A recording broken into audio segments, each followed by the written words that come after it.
बिस्मिल्लाहिर्रहमानिर्रहीम, अस्सलाम वालेकुम। एवन टीवी की न्यूज़ स्टूडियो से मैं हूं अली शाबासी और मैं हूं आयशा हमीद। नजर डालते हैं हेडलाइंस की जानिब। साइबर क्राइम की बड़ी कार्रवाई, बच्चों के जिनसी इस्तेहसाल में मुलविस गैंग पकड़ा गया। सरगना जर्मन बाशिंदा तलाश जारी है। वजीर मुमलिकत तलाल चौधरी कहते हैं कि मुल्जिमान वीडियो डार्क वेब पर फरोख्त करते थे। 10 बच्चे बाजियाब हो गए। सिंध में 16 घंटे लोड शेडिंग हो रही है कि इलेक्ट्रिक सार्फिन को इज्तिमाई सजा नहीं दे सकते। मुतालबात मनवाने के लिए धरना कल्चर खत्म करना होगा। शिरजील मेमन की मीडिया से गुफ्तगू, कहा हैवी ट्रैफिक को लियारी एक्सप्रेस वे पर ले जाने का इंदिया।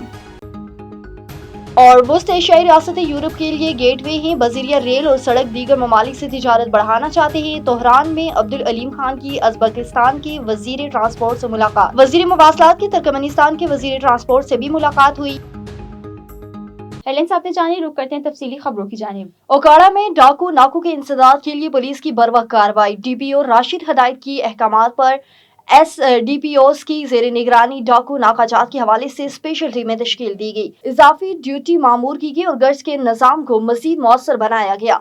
थाना गोगीरा के इलाके 42 जीडी के करीब 7 डाकू ने नाका लगाने की कोशिश की। पुलिस को पुकार 15 पर शहरी दिलशाद ने दी। वारदात की इतला मिलते ही एसएचओ गोगीरा ने अपनी टीम के हमरा फौरी रिस्पॉन्ड किया। डाकू ने पुलिस पार्टी को देखकर फायरिंग शुरू कर दी और फायरिंग करते हुए फरार होने लगे। डाकू ने पुलिस पार्टी पर अंधाधुंध फायरिंग की। पुलिस ने भी हिफाजत खुद इख्तियारी के तहत जवाबी फायरिंग की। कुछ देर बाद फायरिंग का सिलसिला रुकने पर 2 डाकू अपने ही साथियों की फायरिंग से जख्मी हालत में पाए गए।